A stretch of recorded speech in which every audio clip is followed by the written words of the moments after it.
Fala, terceirão, tudo bem com vocês? Hoje, quarta-feira, tem aula de História. E na aula de hoje nós iremos corrigir as atividades do módulo 11, capítulo 32, da página 28, 29, 30 e 31. Beleza?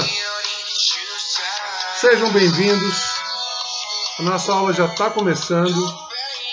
E quero reforçar a importância de vocês enviarem as atividades na nossa plataforma. Lembre-se que ao enviar, eu olho as respostas, eu coloco a participação dos alunos, Então é muito importante não perdermos os prazos, tanto das atividades quanto dos trabalhos. Beleza, galera? Então sejam bem-vindos à nossa aula de História de hoje, quarta-feira. Vamos à correção. Vamos lá. Na tela, página 28, questão 12. Leia o seguinte excerto de autoria do historiador Henrique Serra Padros. A Operação Condor está diretamente vinculado às experiências históricas das ditaduras civil-militares de segurança nacional que se disseminaram pelo Cone Sul, os países aqui da América do Sul, na América Latina, entre as décadas de 60 e 80. Na prática, constituiu na extrapolação além fronteiras do mecanismo repressivo que já tinham sendo colocados em prática com muita eficiência no interior de cada um dos países. Através de um complexo processo de articulação e coordenação das forças de segurança, procurou-se combater a oposição, exilando a região e, posteriormente, toda e qualquer forma de dissidência, manifestação e denúncia contra as ditaduras em qualquer parte do planeta, casos da Europa e dos Estados Unidos. Pois bem, considerando o trecho acima e de acordo com os conhecimentos sobre a Doutrina de Segurança Nacional, a DSN, vimos na aula sobre esse tema no Cone Sul, Brasil, Argentina, Chile, Uruguai, Paraguai, delineie a origem e o contexto da implementação da DSN, identificando as três características mais relevantes da sua implementação nas ditaduras latino-americanas, entre as décadas de 1960 e 1980. Pois bem, galera, vocês viram, na videoaula anterior, que o objetivo dessa implementação seria frear o socialismo na região. Sendo assim, os Estados Unidos implementaram a Doutrina de Segurança Nacional, a DSN, na América Latina durante a Guerra Fria e também a Revolução Cubana. Beleza? A DSN buscava um alinhamento econômico e ideológico com os Estados Unidos, sendo assim justificava todo o autoritarismo e as técnicas de repressão, a fim de eliminar as lideranças comunistas nos países da Cone Sul, da América Latina, implantando a Operação Condor. Beleza? Tranquilo? Então vamos lá. Questão 13, ainda na página 28. Deve ter sido importante para Drummond o poema do escritor chileno Pablo Neruda, lido na cidade do México em 1942, e logo depois afixados em cartazes nas ruas da cidade. Canto a Stalingrado. O poema de Neruda não fala de vitória, e sim de resistência, além de clamar de modo indignado pela abertura da segunda frente que viria aliviar a União Soviética da pressão nazista. Já na carta de Stalingrado, de Drummond, o núcleo propriamente do poema se espraia tanto para o lado épico, que relaciona a vitória de Stalingrado aos destinos da humanidade, como para o lado lírico, em que a batalha é vista a partir das suas ressonâncias no eu. O escritor Pablo Neruda apoiou o programa da Unidade Popular a colonização pela qual se elegeu Salvador Allende. O golpe que derrubou esse presidente deu início a um regime militar marcado. Pois bem, então eu vou lá para o Chile, né? Eu venho naquela história que Pinochet era o braço direito de Salvador Allende, protegeu ele contra um golpe e posteriormente decretou um golpe contra o governo de Allende. Então, qual é a questão mais apropriada aqui? Só pode ser a questão D, que está aí grifada, né? Pelas constantes violações aos direitos humanos, pelo apoio político e financeiro recebido dos Estados Unidos e pelo chamado milagre econômico chileno. Tudo isso nós vimos durante a nossa aula, ou melhor dizendo, durante a nossa videoaula. Beleza, galera? Toda essa questão, né, de violação de direitos humanos, né, do apoio político e financeiro norte-americano. Beleza? Vamos para a página 29. Página 29, questão 14, galera, vem comigo. Em 2012, completaram-se 30 anos da Guerra das Malvinas. Malvinas para os argentinos e Falklands para os ingleses. Sendo que as animosidades, né? As intrigas entre Argentina e Inglaterra na disputa pelas ilhas inglesas, situadas ao extremo sul da América do Sul, foram recentemente relembradas pela presidenta argentina Cristina Kirchner. Sobre esse conflito, é correto afirmar que o conflito foi desencadeado pela Argentina no contexto da ditadura militar iniciada em 1976, a fim de angariar o apoio popular no início dos anos 80. O governo almejou reconquistar as Ilhas Malvinas, retomando um discurso nacionalista. Olha o nacionalismo aí, hein? Essa palavra é muito importante. Contudo, com a rápida derrota dos argentinos, o regime militar logo foi derrubado, sucedido por um governo democrático e civil, em meio de uma grave crise econômica. Então, galera, a letra D é a mais correta, né?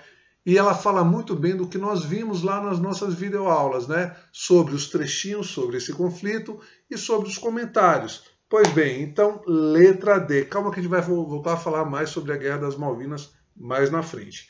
Pois bem, enquanto houver, questão 15, enquanto houver só um assassino pelas ruas, nossos filhos viverão para condená-los por nossas bocas. O movimento das mães da Praça de Maio foi criado na Argentina durante o período da ditadura militar, 1976-1983. A declaração resume o objetivo do movimento, demonstrando que sua causa foi. Então vejam só, muito importante aqui, o desaparecimento de cidadãos provocado pela ação repressora. Nós vimos isso. Né? Nós vimos isso na nossa videoaula. Então, tanto é que vários argentinos ainda, até hoje, eles cobram das autoridades, né, uma punição, né, pelos aqueles aparelhos que foram montados, né, e o esclarecimento de casos das pessoas que desapareceram. Beleza? Produção, virou a página 30. Vem comigo. Página 30 na tela, questão 1, praticar. A América Latina dos últimos anos insere-se num processo de democratização, oferecendo algumas oportunidades de crescimento econômico-social num contexto de liberdade e dependência econômica internacional. Cuba continua caracterizada por uma organização própria com restrições à liberdade econômica, política e crescimento em alguns aspectos sociais e um embargo econômico americano datado de 1962.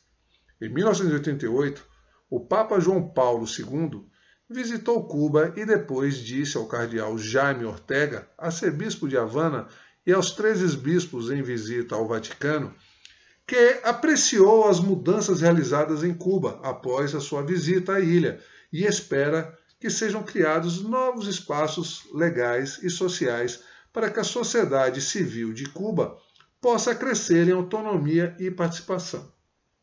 A resposta internacional ao intercâmbio com Cuba foi boa, mas as autoridades locais mostraram pouco entusiasmo, não estando dispostas a abandonar o sistema socialista monopartidário.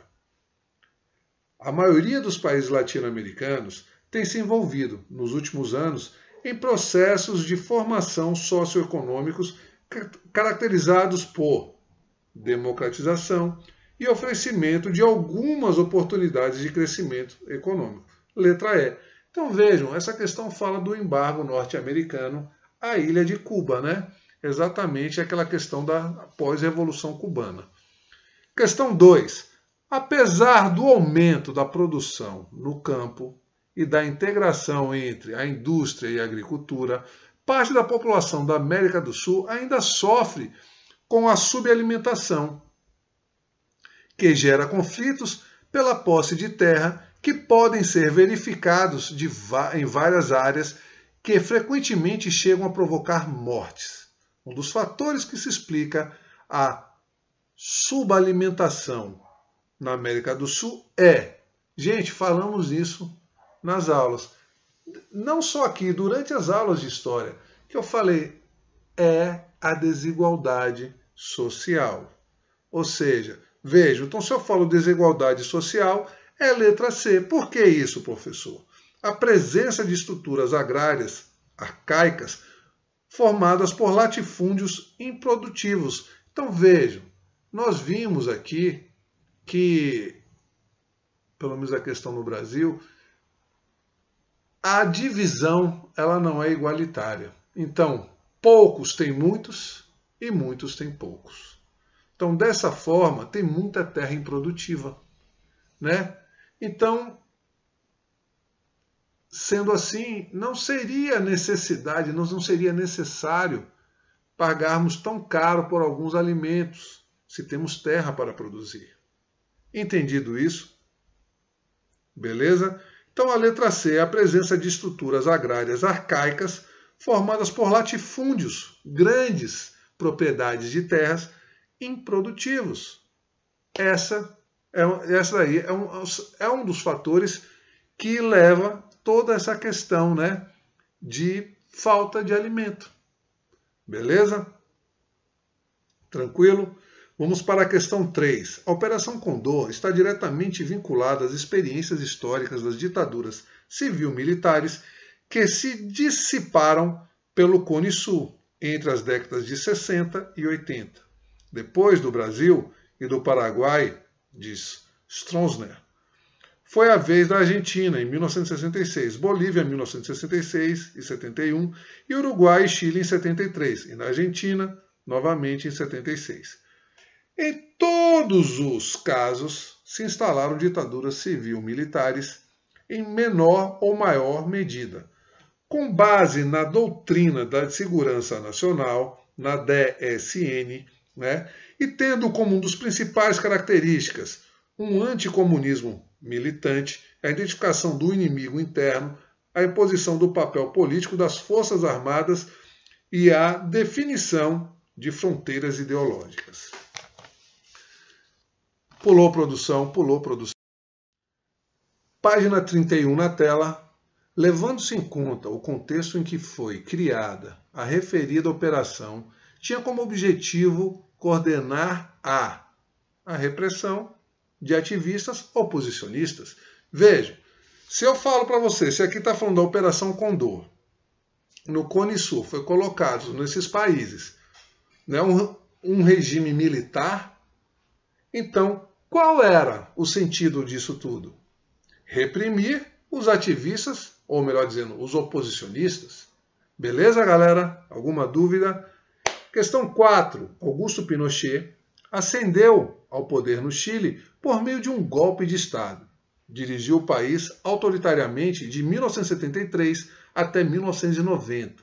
Seus opositores foram arbitrariamente presos, torturados e muitas pessoas ainda hoje estão desaparecidas. Entre elas, militantes dos partidos comunistas, socialista e democrata cristão, bem como acadêmicos, artistas religiosos, estudantes, operários, etc.